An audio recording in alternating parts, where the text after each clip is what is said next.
sur la voie des Piémonts. Par curiosité, est-ce qu'il y en a qui ont déjà fait la voie des Piémonts? Oh! Oh! Ah, je vais pouvoir vous dire toutes sortes d'affaires, vous ne pourrez pas le faire. Non, non. Est-ce que, par hasard, est-ce que vous savez où c'est la voie des Piémonts? Quelqu'un? OK, ben, je vais y venir. Donc, il n'y a personne qui vraiment pourrait me dire là, d'où à où? OK, écoute. Saint-Jean-Pied-de-Port, puis il y a tout ça de variantes. OK. C'est bon. On part, chers amis. Ah, en passant, j'ai intitulé Tome 3.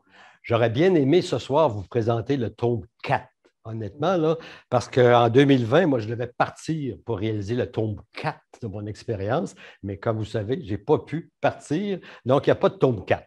Donc, il y a le tome 3. Ça veut dire que tu l'as fait 3 fois? Ben, je suis allé à Compostelle 3 fois. Oui, mais ce chemin-là, non. Non. Ben, en fait, si je parle de tome 3, c'est que pour moi, dans le fond, que ce soit mon premier, mon deuxième chemin, ou le troisième, ou le quatrième, ou mes expériences d'engagement à l'association, ou mon projet d'écriture, pour moi, c'est un même chemin. Puis les deux mots qui jalonnent, puis que je n'ai pas encore fini de mâchouiller, c'est les deux mots audace et abandon. À chacune des expériences, pour moi, ça me révèle quelque chose de plus au niveau de ces deux expressions-là, que je traîne avec moi depuis 2014. Donc, c'est deux pas d'une même danse qu'on n'a pas fini d'apprendre. Donc, l'audace, une audace pour accueillir. Donc, ce que nous sommes, l'autre dans sa différence, l'instant présent qui, à quelque part, nous surprend toujours. La preuve, c'est que je me retrouve ici à vous donner une conférence, donc l'instant présent m'a vraiment surpris. Un abandon pour se laisser accueillir au cœur de nos fragilités par les nombreux appels au dépassement. Donc, pour moi, c'est comme deux. Quand on part pour Compostelle, ces deux éléments-là sont présents. Il y a une attitude en disant il faut être audacieux, il faut avoir le culot de partir, il faut avoir le culot de passer à travers les difficultés du chemin. Il faut accueillir ce que nous sommes, ce n'est pas toujours évident. Accueillir les autres qu'on rencontre, qui ont toutes sortes de différences qu'on a à apprendre à vivre, l'instant présent, etc. Donc, deux mouvements d'une même danse, on peut dire ça comme ça. Donc, parler de son expérience, on est toujours un petit peu hésitant. Il y a comme un genre de sorte de pudeur à parler d'une expérience qui, somme toute, est relativement intime.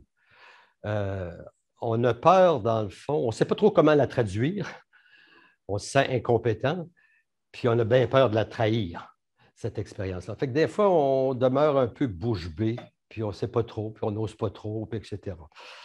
Fait que des fois, ça demande du temps pour pouvoir être capable d'en dire quelque chose. Et c'est pour ça, des fois, que c'est intéressant et utile de se retrouver avec des gens qui l'ont vécu. Donc, souvent, on se sent plus en confiance, plus à l'aise de partager. Donc, il y a toujours une certaine puseur. Des fois, on pèse le pour et le contre. Donc, sur le chemin, et ce soir, c'est toujours une route pour moi à faire ensemble. Donc, la véritable croisée du chemin et la magie des regards, celle qui permet à deux personnes de se reconnaître comme membres d'une même communauté associés à un même destin. Donc, devant cette hésitation à parler, devant parfois la trouille qui peut nous habiter lorsqu'on vit l'expérience de Compostelle, c'est souvent à travers les rencontres de gens, quand on se sent accueilli par l'autre, que les barrières tombent et que la confiance, qui est, je pense, l'ingrédient important, prend la place tranquillement, puis se pointe le bout du nez. Bon, 3 moments importants, comme vous le savez, de l'expérience du chemin. Comment et pourquoi? J'oserais dire pourquoi et comment. Donc, pour moi, le pourquoi vient un peu avant. Pourquoi on part? Qu'est-ce qui m'amène à vouloir vivre cette expérience-là? Comment on vit l'expérience sur le terrain? Donc, il y a plein de choix qui sont à faire sur le terrain. Est-ce que je pars en groupe, tout seul? Je pars-tu avec ma conjointe, pas avec ma conjointe? Est-ce que je vais marcher sur un chemin très fréquenté, pas fréquenté? Donc, il y a plein de choix associés à l'expérience elle-même. Dans quel type d'hébergement je vais choisir? Donc, il y a plein de choses qui sont associées à ça. Et comment on en revient? Dans mon cas, à moi, 3 étapes, mais un même chemin. Donc, marcher. Bien évidemment, quand je suis allé sur Compostelle ou que j'ai marché ici au Québec, la marche était au cœur de tout ça. Écrire, parce que j'ai écrit au terme de ma première expérience. Ce n'était pas ça que je voulais faire, mais en fait, tout m'a conduit vers un projet d'écriture qui m'a permis de nommer des choses et s'engager. Bon, pour moi, c'était mon engagement dans l'association qui continue jusqu'à ce jour. 3 étapes, mais pour moi, c'est un même chemin. Donc, que je sois en train de marcher, que je sois en train d'écrire ou que je sois en train de m'engager au cœur de cette expérience-là, j'ai l'impression qu'il y a quelque chose, un sillon qui se creuse, que c'est un même chemin qui se dessine. Bon, pourquoi repartir? C'est souvent, on part une première fois, puis là, bien, pourquoi on repart? Pourquoi on repart une deuxième, puis une troisième, puis il y en a qui sont partis 10, 12 fois. Dans mon cas, à moi, déjà, le projet du livre est un peu comme l'expression d'un désir de continuité. Puis le parallèle que je fais, c'est la différence entre des plantes vivaces et des plantes annuelles. Tu pars une fois, c'est une plante annuelle, bon, c'est éphémère, mais j'avais le goût dans ma vie que cette expérience-là devienne de l'ordre du long terme, du moyen terme, donc plus proche d'une plante vivace que d'une plante annuelle. Donc déjà, le projet de livre allait dans ce sens-là. Nommer, c'est déjà un peu s'engager. À partir du moment où tu prends la parole, c'est que tu t'engages un petit peu. Et s'engager, c'est déjà, comme je le disais tantôt, amorcer un nouveau chemin. C'était l'introduction. Mais je voulais juste vous situer en disant cette expérience-là du Piémont, puis là, on va venir à des choses plus concrètes sur le Piémont, mais elle s'inscrit quelque part. Elle est arrivée en 2018, mais il y a un avant, il y a un après, il y a un contexte. Et chacun et chacune de vous autres, c'est un peu ça aussi. Quand vous décidez de faire Compostelle, il y a un contexte. Il y a quelque chose qui s'articule autour de l'expérience. C'est parti. Bon, une petite heure. L'enfant marche joyeux sans songer au chemin. Et voilà. Bon, quelques balises pour s'y retrouver. 6 mai, 10 juin 2018. J'ai marché 28 jours. Donc, Carcassonne, Saint-Jean-Pied-de-Port, 22 jours à peu près. Je suis allé faire un petit tour, une petite escapade à Roncevaux parce que j'avais aimé ça. J'ai marché une journée. Saint-Jean-Pied-de-Port à Bayonne et de Bayonne à Saint-Jean-de-Luz. Et on ajoute à ça 6 jours de repos, découverte, etc. Donc, c'est un peu le cadre de mon expérience. Hébergement, repas, ravitaillement. Ce qu'il faut savoir, c'est sur le Piémont, il y a vraiment, c'est davantage un accueil jacquard en famille. Il y a d'ailleurs, c'est beaucoup ça qui m'a servi, là, il y a un genre de petit dépliant qui est fait par Web Compostela, où c'est vraiment des gîtes, des familles particulièrement, avec un peu une philosophie plus chrétienne, mais pas, c'est pas prosélyte, là. Donc, haltes chrétiens, gîtes municipaux, jacquard et les familles. Pour ce qui est du ravitaillement, j'invite les gens qui souhaitent faire ce chemin-là à une certaine vigilance, parce qu'il y a des fois 2, 3 étapes où il n'y a pas d'épicerie. On traverse des villages de 30 personnes, 40 personnes. Donc, il faut être prévoyant. C'est pas dramatique, là, mais il faut savoir qu'il n'y a pas des épiceries et des dépanneurs à chaque étape. Donc, mais les hébergistes, les hospitaliers le savent et font tout ce qu'il faut pour nous soutenir là-dedans. Il n'y a pas de souci, mais quand même, il faut le savoir. La météo, bon, dans mon cas à moi, ça a été vraiment une expérience extraordinaire de pluie et de boue. Je vous en reparlerai plus loin. Un petit peu de soleil vers la fin de l'expérience, mais j'y ai goûté. J'y ai goûté. Parlant de balises, il y a vraiment une diversité de balises dans ce coin-là. D'une part, bon, il y a le GR 78, donc, qui a ses balises, etc. Mais chaque association jacquard de toutes les petites régions qu'on traverse, souvent veulent affirmer leur identité jacquard. Ils disent, ben non, un GR, c'est un GR, c'est pour les randonneurs. Donc, nous, on va faire notre propre balise. En plus, ben, tu as comme ceux qui se promènent à cheval, les écuyers qui, eux, ont leur propre balise. Les VTT ont leur propre balise. Fait là, tu te retrouves à un moment donné, tu regardes sur un poteau, là, puis là, il y a toutes sortes de couleurs puis de balises. Donc, il y a une diversité de balises. Donc, c'est une belle opportunité de se perdre un petit peu, mais de se retrouver quand même.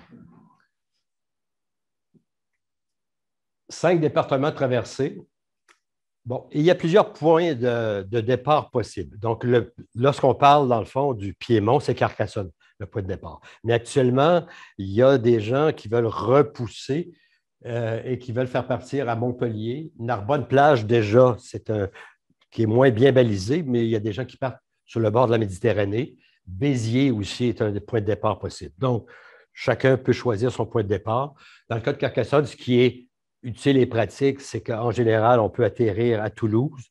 Et il y a un autobus facile vers Carcassonne. Donc, c'est facilitant là, si on part de Carcassonne, qui est une très belle ville aussi.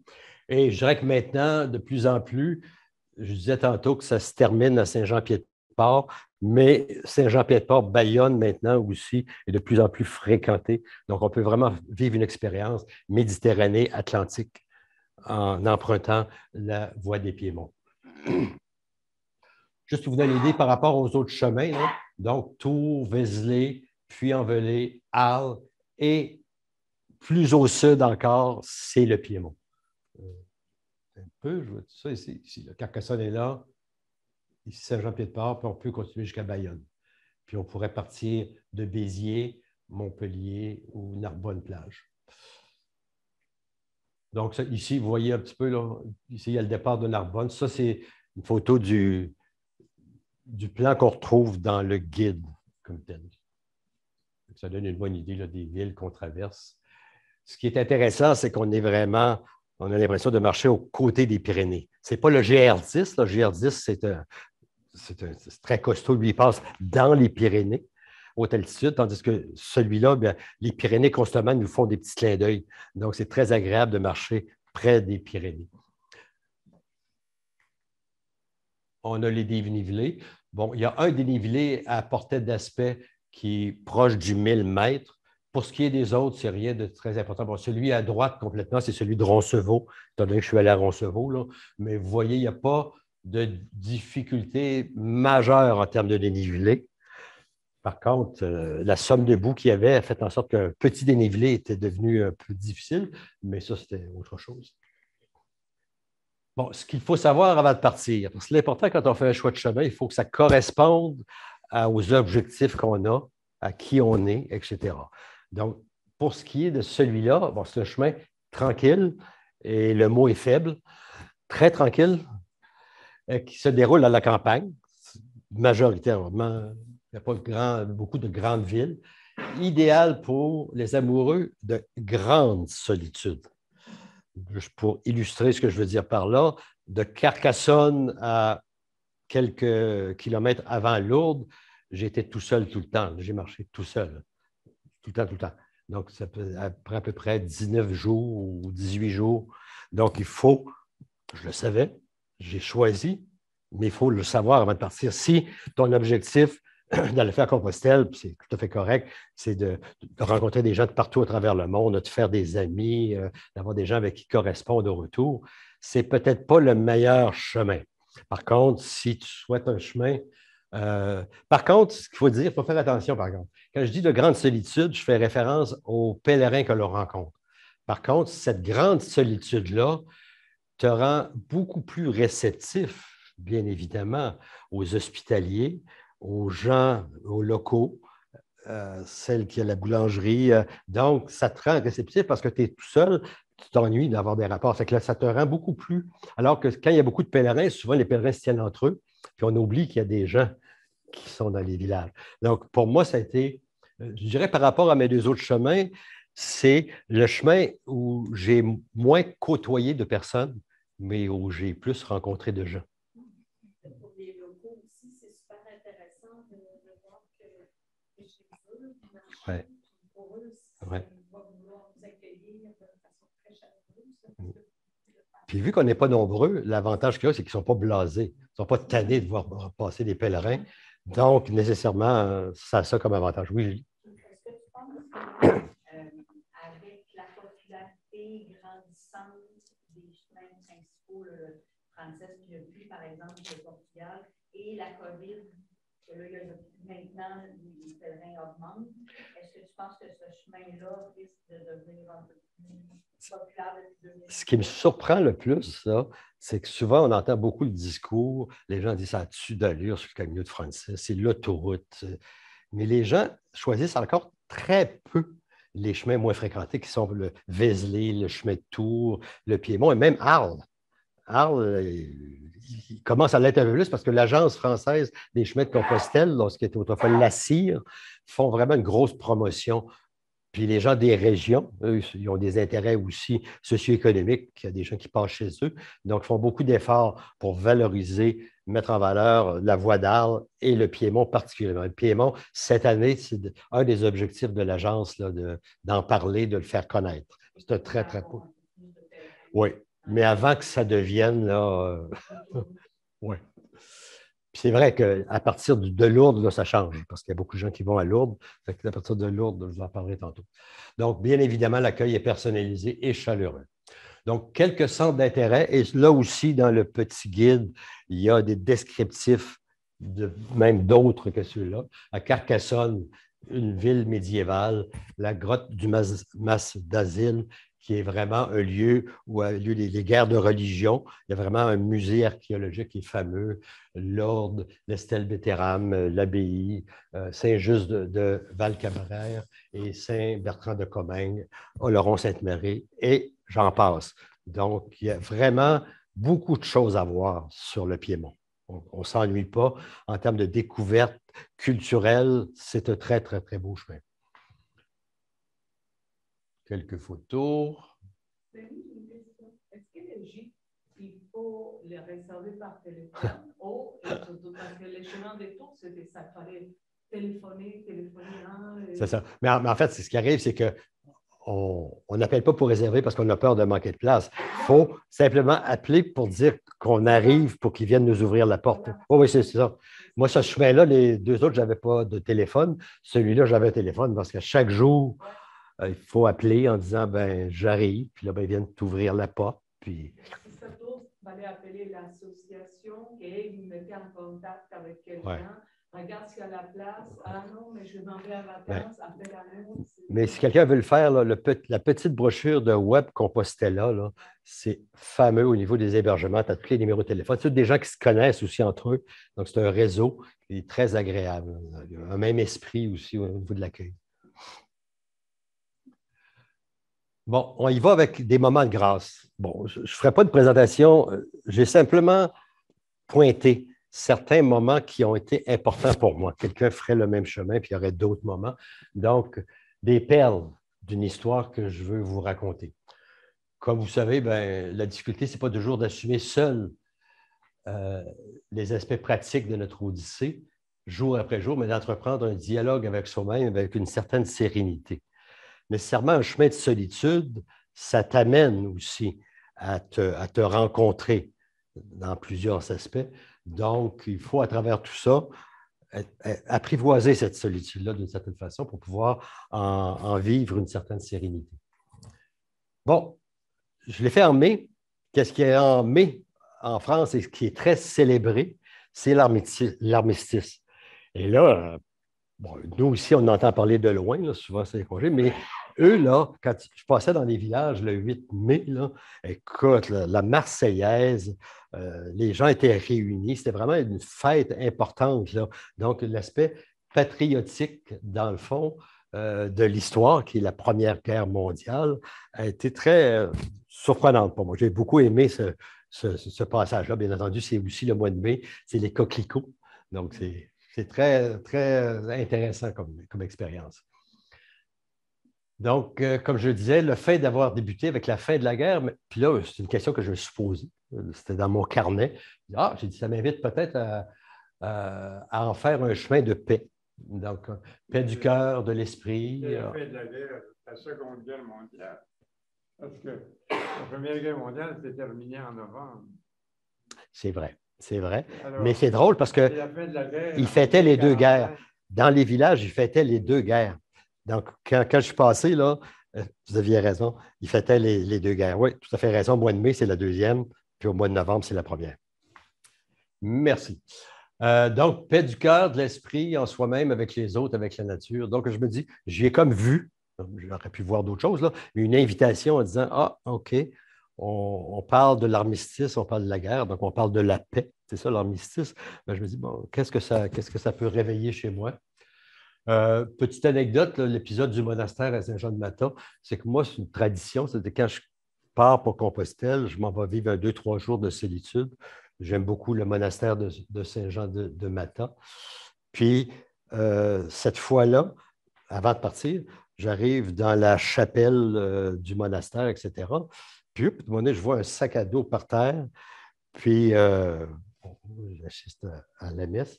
Puis là, je vais parler à la fille à la toute fin. Puis la fille, elle s'en allait faire le chemin du Piémont. Et je l'ai revue lors d'une fête de Noël au mois de décembre ici, l'association. Ah, on s'est reconnus.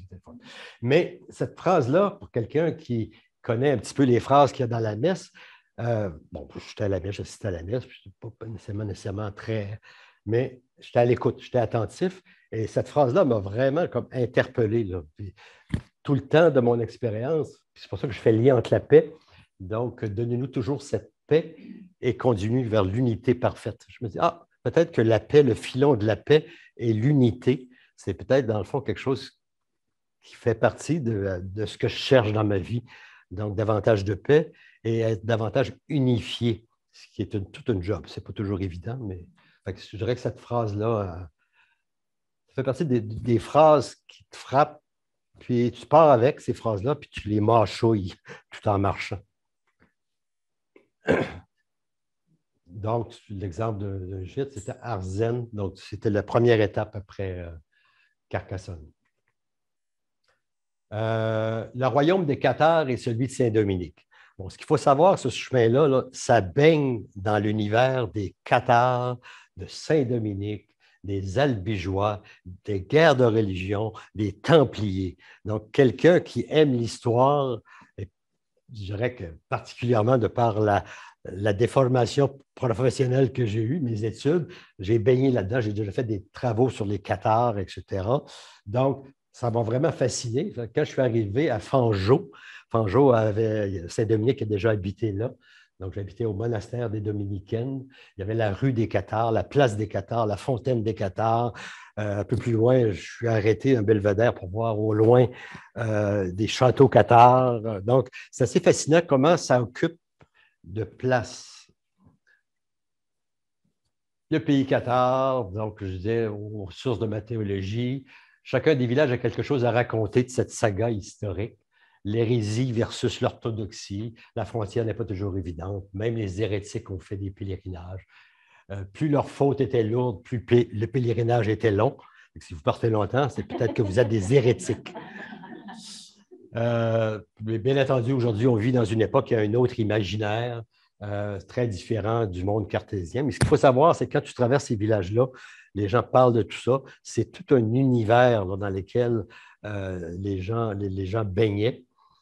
Puis le catharisme, sans faire une grosse démonstration, c'est que les gens... Puis qu'est-ce qui faisait que les gens s'intéressaient à ça? C'est qu'ils étaient en recherche peut-être d'une vie spirituelle qui était moins réglementée par un clergé. Donc, il y avait quelque chose d'une recherche de pureté dans la religion cathare, puis qui faisait qu'ils se sont sentis un petit peu à l'étroit à l'intérieur des églises institutionnelles. Et là, les églises institutionnelles se sont senties menacées par les gens qui quittaient l'église, etc. Donc, il y a eu des chamailles fort importantes.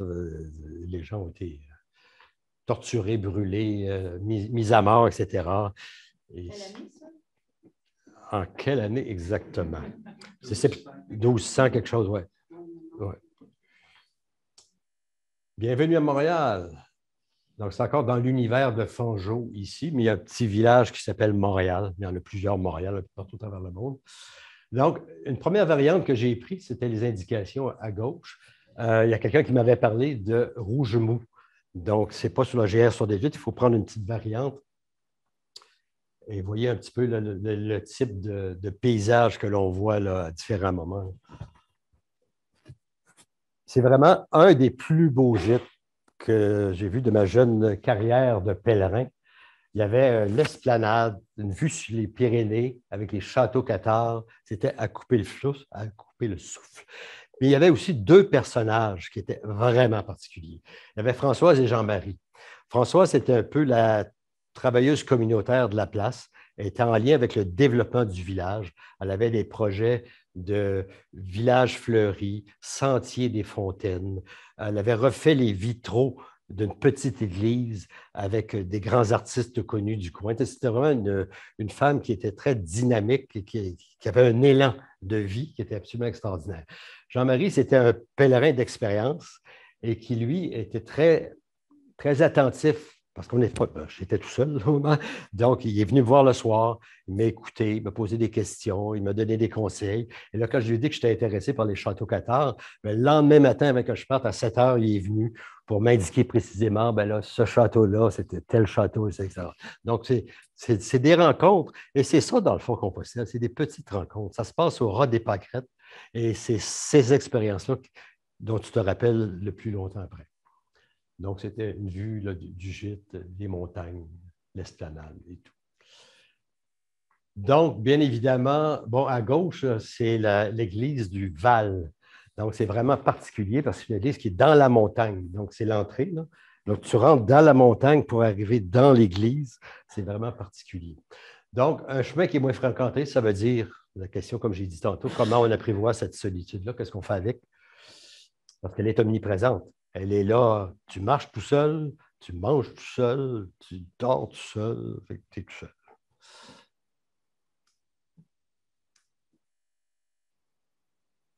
Bon, ça, je l'ai dit tantôt, donc les gens sont plus présents, l'accueil est personnalisé. L'exemple que je peux donner de tout ça, c'est Claire et Yves à Saint-Amadou. Donc, c'était des gens qui faisaient partie du tiers-ordre franciscain.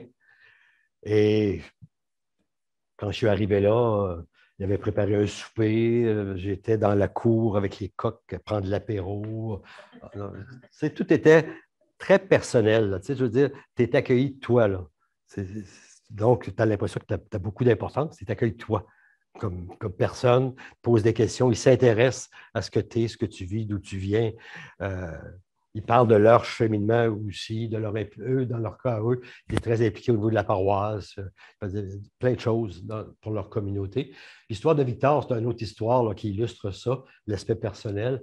À Pamiers, j'ai dû m'arrêter à la boutique Orange parce que j'ai eu des problèmes avec ma carte SIM, etc.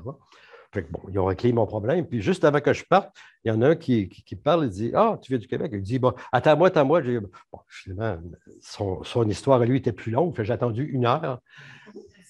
Fait que là, à un moment donné, ben, il se sentait mal. Fait que là, il est venu me conduire 7 kilomètres plus loin. Il y avait une grosse côte à monter, mais là, il m'a tout parlé de son cheminement. C'était un ex-militaire qui avait vécu une période dépressive. Donc, c'était une rencontre très chaleureuse. Là, très... Et là, il m'a déposé à un endroit. Et là, j'ai rencontré En fait, j'ai vu le même couple que j'avais vu à Fangeau. À Fangeau, je disais que j'étais tout seul tout le temps. Pas tout à vrai. À Fangeau, au monastère, il y avait un couple aussi qui était là, qui était sur la voie d'Arles, mais qui avait traversé sur le Piémont, pensant qu'il y avait moins de boue sur le Piémont que le chemin d'Arles, mais il y en avait tout autant. Donc j'ai continué avec eux autres jusqu'à Montaigu, Plantaurel, où là, j'ai été accueilli par Célia.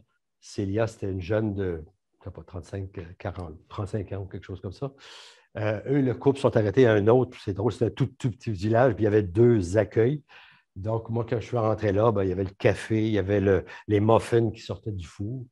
Puis, les hospitaliers qui ont accueilli le couple de Français, eux, ils nous ont invités pour l'apéro. Fait qu'on s'est retrouvés pour l'apéro tous ensemble. C'est le genre de petites choses. C'est des petites choses. Je vous ai parlé tantôt du Mas d'Asile. Donc, c'est la route rentre à l'intérieur de ça. C'est assez impressionnant. Et à l'intérieur de ça, il y a un musée. Donc, tu peux passer plusieurs heures. C'est ce que j'ai fait d'ailleurs. Je suis arrivé assez tôt à Mas d'Asile et j'ai pris le temps de visiter. Il faut se donner le temps aussi de faire des découvertes comme ça. Donc, c'est très imposant. C'était dans le temps des guerres de religion, c'était un lieu où les protestants sont allés se réfugier dans le gros de la guerre. Grotte, musée, etc. Bernard est un pasteur protestant qui est dédié à sa communauté à la réconciliation entre les gens de différentes religions. Bon, il m'a donné des nouvelles du couple français qui ont craqué. À un moment donné, les autres, ils ont décidé de repartir. Ça allait pas bien entre eux. Ça allait mal. Il y avait de la misère avec leurs enfants. Il y avait toutes sortes de problèmes. Donc, et Bernard, c'est quelqu'un qui est absolument extraordinaire, un accueil chaleureux. Le lendemain matin, pour lui, c'est un must. Avant de partir, il faut que les gens qui sont là aillent déjeuner. Durant la soirée, il est arrivé un jeune Allemand qui était à vélo, qui était paumé. Lui a donné son vélo pour qu'il reparte le lendemain. Le lendemain, il s'est retrouvé à table chez Bernard avec le jeune Allemand, moi, à déjeuner. Il y a eu un peu de grêle à droite, en haut, c'est de la grêle dans cette zone-là. Donc, risquer l'inconnu à l'aube d'un engagement. Donc, quand je parle de boue à gauche, là, ça fait un peu référence à la boue en question. Pardon? Oui. À gauche. Non, non, non. Non, non. Non, pas vraiment, non. Saint-Lizier-Castillon. Bon, à un moment donné, au début, quand il ne fait pas beau, quelque part, tu te dis, ça va passer. Tu sais. Ça fait 2 jours qu'il pleut, 3 jours qu'il pleut. Mais non, il a fallu que je me dise que aussi bien faire avec, puis de bien le vivre que de me battre contre la météo. De toute façon, on n'a pas grand choix. La météo, on ne se bat pas contre ça. Et pourtant, malgré la température, j'ai un moment de grâce qui m'attendait. Il y a une ville qui s'appelle Ourou. Et là, à un moment donné, je marchais. À un moment donné, il y a une auto qui arrête à côté de moi. Il dit, est-ce que vous êtes pèlerin, monsieur? Toujours un mot qu'on utilise. Je pense que oui. Pas tout à fait sûr, mais je pense que oui. Fait que là, c'était le sacristain de l'église. Il m'a demandé, il dit, est-ce que vous aimeriez venir visiter l'église? Et c'est un petit village de 70 personnes. Je vous montrer comment c'était petit. Il y avait juste 2 messes par année. Okay? Donc, et là, il m'a fait visiter l'église avec une grande fierté. Il connaissait toute l'architecture de l'église, l'histoire de l'église. C'est une église, semble-t-il, qui a le même type d'architecture qu'une commanderie des Templiers qui était dans les montagnes. Puis là, il me montrait, il est rentré dans la sacristie. Et un des prêtres de cette église-là, qui était là longtemps, était aussi un pèlerin. Et vous allez voir sur la diapositive après, qui était aussi artiste sculpteur, qui avait fait un Saint-Jacques. Il y a dans l'église un Saint-Jacques sculpté en bois. Un autre moment de grâce aussi, c'est qu'une pèlerine qui arrivait de faire le chemin d'Arles, elle avait une maison avec son chum depuis 25 ans. Et elle m'a rencontré dans une passe un petit peu périlleuse. Ce qu'il faut savoir aussi, c'est que dans les chemins moins fréquentés, il y a un peu un genre de rivalité entre les pèlerins, peu nombreux, et les éleveurs de troupeaux, qui, eux, dans le fond, n'ont pas le choix, il faut qu'ils déplacent leur clôture. Mais des fois, les clôtures, ils ne se borderont pas, il y a tellement peu de pèlerins, fait qu'ils les déplacent. Fait que c'est arrivé à quelques reprises que j'ai dû marcher en dessous de la clôture, dans la boue. Des fois, il y a des clôtures qui sont électriques. En tout cas, fait que cette dame-là, elle m'a dit, ben là, passez pas par là. Fait que elle m'a indiqué un chemin plus court pour me rendre à Portet d'Aspet. Donc, c'était des moments de grâce de mon petit chemin dans ce coin-là. Comment? Oui. Donc, vous voyez, à gauche, c'était le prêtre qui avait fait la sculpture en bois de Saint-Jacques. C'est l'intérieur de la petite église.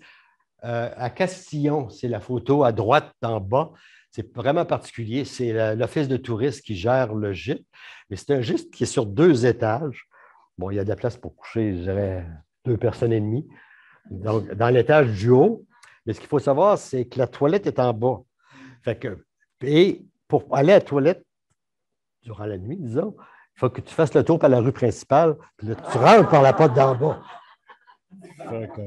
C'est cocasse, monsieur, mais agréable, quand même. Portet d'Aspet. Je vous ai parlé tantôt, guerre de religion, les Templiers, les Cathares, on n'a pas fini, on se promène. Et là, c'est le pays de la résistance. Portet d'Aspet. Comment maintenir le cap sans trop se laisser distraire?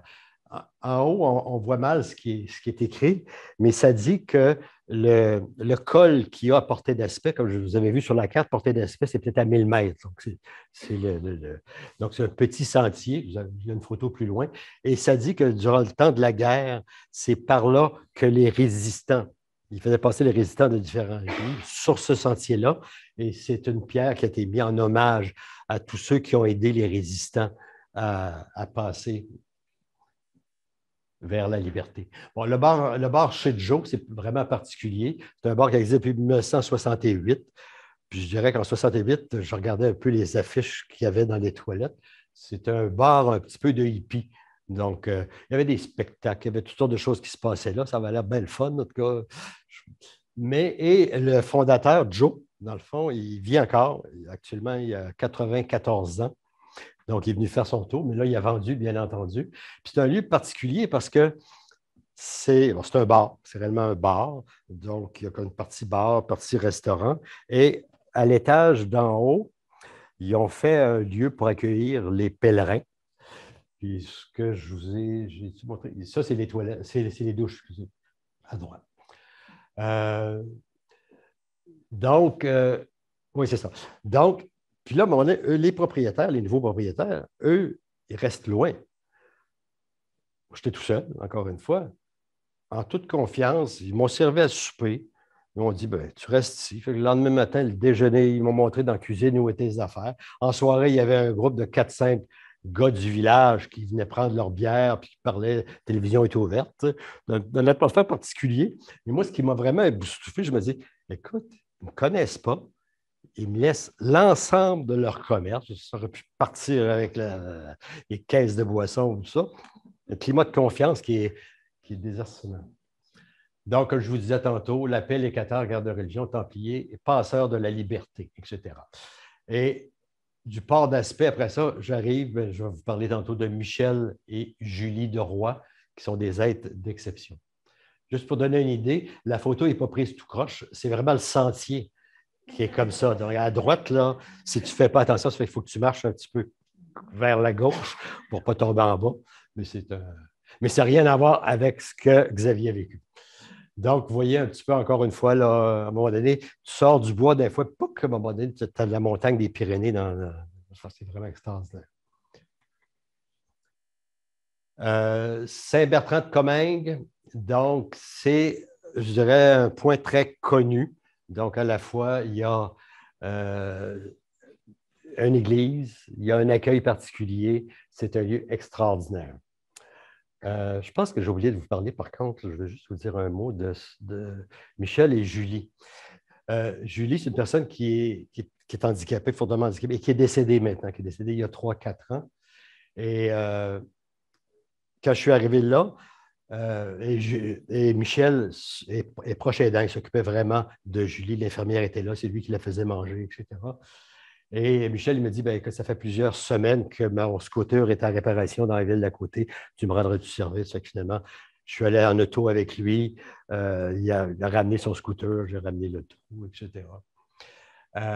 Et Julie, pour elle, elle avait déjà marché, mais elle était vraiment plus capable de marcher. Mais pour elle, l'accueil, c'était quelque chose d'important. Qui fait que chaque personne qu'elle accueillait, elle prenait une photo. Il y avait un livre d'or. Puis elle nous faisait signer, etc. Puis là, on est parle Jean-Jean, ça me dit, elle dit, les premiers Québécois qu'on a accueillis ici, c'était Yves et Berthe. Donc, Yves de Belleval et Berthe. Et là, j'ai bien vu la photo et ce qu'il avait écrit là-dedans. Puis, de toute façon, il avait gardé contact, Berthe et Yves. Donc, c'est ça. C'est un autre petit clin d'œil du chemin. Saint-Bertrand de Comminges. Au presbytère, il y a une Maïté qui m'a accueilli en me disant, quand j'avais appelé la veille, elle me dit, wow, monsieur, vous êtes le premier pèlerin de la saison. Bon. Puis, effectivement, j'ai eu le droit à un accueil du premier pèlerin de la saison. Maïté, c'est un personnage absolument particulier. Elle se définissait comme une magnétiseuse, massothérapeute. Non. J'ai gardé mon sang-froid, quand même. Mais elle aussi, elle était débordante. Elle avait un père qui était décédé, qui était un espion, une mère japonaise. Elle avait vécu à Montréal, avait travaillé dans le monde de la mode. Là, elle donnait des formations aux prêtres du diocèse. Elle accueillait les scouts, elle s'occupait du gîte. C'était une hyperactive. Tout un personnage. Et bien évidemment, vu que j'étais le premier pèlerin, là, elle voulait qu'on fasse un souper, puis la truite, puis la grosse affaire. Elle avait un garde-manger absolument incroyable. C'était bien, bien spécial. Après ça, différents petits villages que j'ai traversés. Entre le moulin des Baronnies et Bagnères de Bigorre, c'est là que je me suis rendu compte que c'est le difficile qui est le chemin. Ce n'est pas le chemin qui est difficile, c'est le difficile. Là, ce qui m'est arrivé, c'est une mésaventure, c'est que j'avais mis mes bottes toujours pleines de boue sur un calorifère dans le gîte où j'étais, voyons, tout seul. Donc, j'ai mis ça sur le calorifère et je ne me suis pas méfié. Fait que quand je me suis levé le lendemain matin, toute ma semelle était décollée. Et là, j'ai dit, qu'est-ce que je vais faire? Heureusement, j'avais un peu de gaffer tape dans mon sac. Fait que là, je me suis mis du gaffer tape, tant bien que mal. Puis là, ça n'a pas bien été. Par contre, une petite surprise sur le col des Palomières. J'ai rencontré un groupe de jeunes Québécoises qui faisaient du vélo. Donc, ils étaient là. Il s'appelait le groupe des Roses. Donc, ça a été très sympathique. Mais je ne sais pas si l'expérience m'a comme un peu évalué, c'est que je me suis perdu. J'ai pris le mauvais chemin. Puis là, ça a été très long avant que je le retrouve. Je me suis retrouvé. J'ai eu des mauvaises indications. Fait que cette journée-là, j'ai marché pendant 9 heures. Mais il y avait quelque chose qui m'attendait au bout de mon chemin. Et un ami. Un ami, Stéphane, qui, lui, je l'ai rencontré parce que là où il était, il avait décidé de rester 2 jours parce qu'il était balle en point. Quand je suis arrivé, sinon je ne l'aurais jamais rencontré. Fait qu'on a passé un petit bout de temps ensemble. Vous voyez le petit mot de Maïté. Bienvenue et bon séjour, Denis. Puis quand je vous disais qu'on marchait un peu comme à la campagne, hein, à gauche, c'est vraiment comme à la campagne. Donc, c'était mon ami Stéphane, avec lequel on s'est rendu à Lourdes. On était tout. Le Bigorre, c'est en pleine montagne? Non, c'est plus dans la vallée. Oui, c'est plus dans la vallée. Il y a des montagnes tout autour, par exemple. Mais on descend pour aller dans le village. Ça, c'est Lourdes. Donc, Lourdes, le religieux mis à mal, des sentiments contradictoires. À peu près le même genre de sentiments que j'ai pu avoir quand j'étais allé à Santiago. Probablement les mêmes sentiments que j'aurais si j'allais à Fatima, etc. Donc, c'est des images de Lourdes, la procession, qui est très impressionnante. J'étais comme très chamboulé. Quand je dis contradictoire, là, c'est ce que ça veut dire. Donc, c'est un bain au cœur de la religiosité populaire et du tourisme religieux. Bien évidemment, Lourdes, c'est le nombre de pèlerins qui voyagent. Des sentiments qui sont ambivalents, mais par contre, tout le temps habités par le fait qui je suis pour juger. Ces gens-là sont des brancards, ils sont en démarche de foi, ils vivent. Fait que je me dis, puis il y a eu un peu le même sentiment par rapport aux 100 derniers kilomètres. On dit, ça a-tu de l'allure, les 100 derniers kilomètres, qu'est-ce qu'ils font là? Prendre des autobus. Je me dis, je ne suis pas propriétaire de ce chemin-là. Je ne suis pas propriétaire de Lourdes. Là. Si les gens qui veulent aller à Lourdes, quelle que soit leur motivation, j'accueille ce qu'ils vivent, puis j'accueille ce qu'ils sont. Puis c'est très impressionnant parce que les gens sont souvent, ils ont essayé plein d'autres choses avant, mais ils sont dans des brancards, puis il y a toute une recherche de guérison. On peut porter toutes sortes de jugements, mais j'étais plus dans un mode en disant on accueille, on accepte. Et il y a eu, bien entendu, Jean-Louis Laruche. Il y a comme lui a parti une ruche, pas une ruche, un gîte au début des années 2000. Et là, c'était l'autre côté du décor. J'avais trouvé un ami, mais là, j'avais plusieurs amis. Effectivement, quand je suis arrivé là, chez Jean-Louis, on était plusieurs. Puis c'est une petite gang, je dirais, on s'est comme jusqu'à Saint-Jean-Pied-de-Port ou à peu près. À peu près. Donc, Jean-Louis, c'est celui qui à droite, à gauche. Ça va être exceptionnel. C'est vraiment un gîte. Là, on fait la bouffe ensemble, on chante, on partage. C'est vraiment extraordinaire. Un détour bien mérité. Donc, à Roudy, ça vaut la peine. C'est vraiment un détour qui vaut la peine. On prend le GR 108 pour aller là. Donc, on descend un peu vers le sud. Pierre, c'est un prêtre qui a su écouter le pèlerin. Il y a 20 ans ou à peu près, il a rencontré un pèlerin. Il a pris un pèlerin qui faisait du pouce. Puis là, il lui a parlé. Puis là, il l'a accueilli chez lui. Puis le pèlerin lui a tellement parlé de son expérience qu'il a décidé à partir de ce jour-là d'accueillir d'autres pèlerins. Et depuis le début de son expérience, de sa rencontre avec ce pèlerin-là, il a accueilli presque 5000 pèlerins dans son gîte. Il tient un livre, puis un registre de tout ça. Et là aussi, l'aspect communautaire est très présent. On fait à manger ensemble. Il nous donne une recette. C'est très, très, très agréable. Donc, c'est lui à gauche que vous voyez. Après souper, il nous a emmenés voir à droite en haut, c'est le pic du Midi. Donc, du village, on voit le pic du Midi au loin. C'est un beau détour, une belle variante. Oloron-Sainte-Marie, donc, qui est la jonction entre la voie d'Arles et la voie du Piémont. Donc, les gens qui arrivent par la voie d'Arles continuent vers le col du Somport. Quand tu es sur le Piémont, tu continues vers Saint-Jean-Pied-de-Port. C'est un terrain connu. Je dirais qu'en 2014, vu que j'avais fait d'Oloron-Sainte-Marie à Saint-Jean-Pied-de-Port, là, j'ai vécu ma phase nostalgique de mon chemin. Donc, autre moment magique, une rencontre inattendue. À Oloron-Sainte-Marie, je suis en train de prendre une bière. Stéphane arrive. Il dit, Denis, tu ne sais pas ce qui arrive, ce qui arrive. Lui, il y avait un ami avec qui il correspondait chaque jour. À chaque jour, il téléphonait cet ami-là qui était parti du Puy-en-Velay. Donc, il devait éventuellement se rencontrer. Et cet ami-là dit à Stéphane, il dit, je suis avec des Québécois. Ah ouais, toi ici?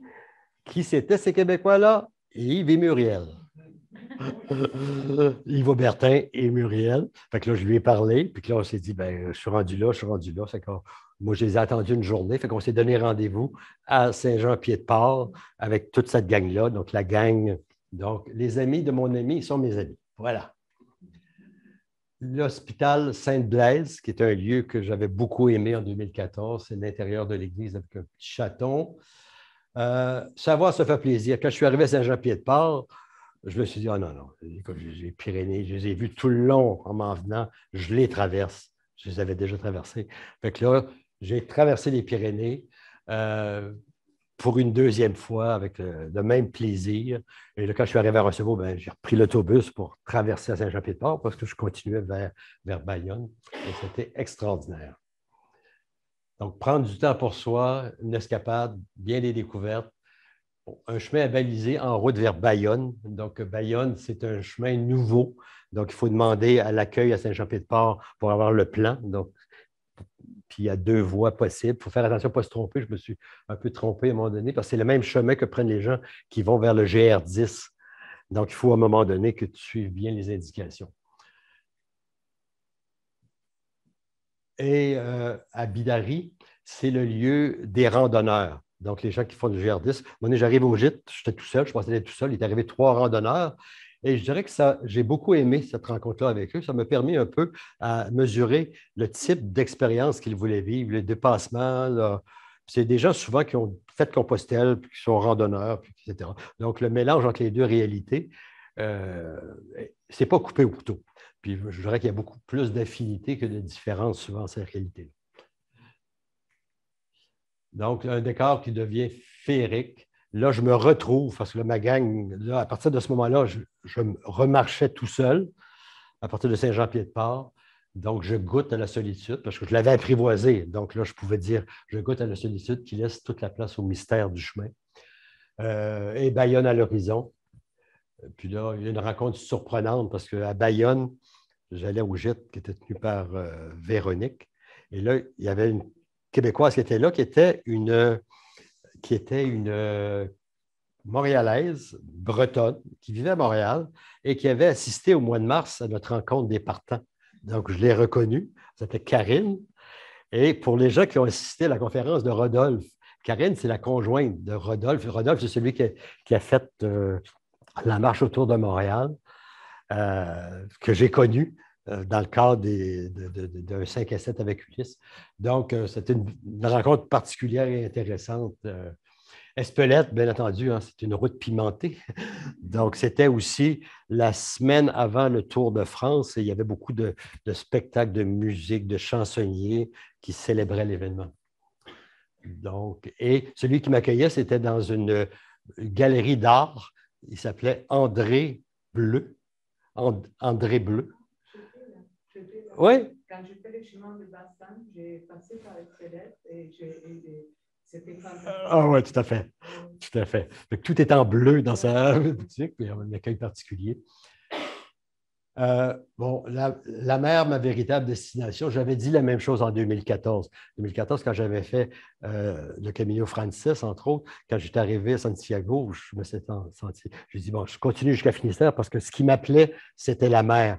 peut-être parce que je suis un Gaspésien, mais en même temps, la même chose là. C'est quand je suis arrivé à la mer, je dis wow, j'avais l'impression d'arriver chez nous. Il y avait quelque chose d'apaisant, cette vue de la mer là.